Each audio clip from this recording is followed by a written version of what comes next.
Selamat pagi kepada kita semua saudara-saudari yang saya kasih dalam Tuhan kita Yesus Kristus. Dan selamat datang ke dalam renungan pertumbuhan rohani 40 hari. Renungan sepanjang 40 hari ini berdasarkan buku renungan Rick Warren, yaitu kehidupan yang digerakkan oleh tujuan. Harapan dan doa saya agar sepanjang 40 hari ke depan ini setiap pribadi kita akan disegarkan, dikuatkan, bertumbuh bersama, terlebih mengerti akan kehendak Tuhan dalam tujuan hidup kita di dunia ini. Hari pertama, segalanya bermula dengan Allah. Karena melalui Dia segala sesuatu diciptakan, yang wujud di bumi dan di syurga, yang kelihatan dan tidak kelihatan, baik yang bertakhta maupun yang berkuasa, baik pemerintah maupun kerajaan. Segala-galanya telah diciptakan melalui-Nya dan untuk-Nya. Kolose pasal 1 ayat 16. Tujuan hidup kita jauh lebih besar daripada pencapaian pribadi kita. Keterangan pikiran kita, kebahagiaan kita, ia jauh lebih besar daripada keluarga kita, kejayaan kita, bahkan impian dan cita-cita kita yang tinggi. Jika kita ingin tahu mengapa kita diciptakan di bumi, maka kita harus mulakannya dengan Tuhan. Karena kita dilahirkan oleh tujuannya dan untuk tujuannya sahaja.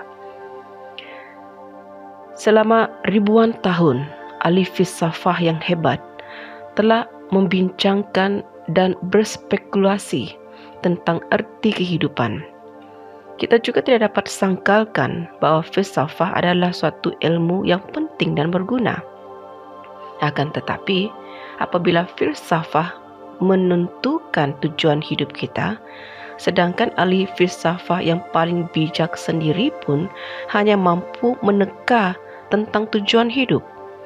Alkitab adalah pedoman kita yang menjelaskan mengapa kita hidup, bagaimana kita hidup, dan bagaimana kita menjalani kehidupan kita.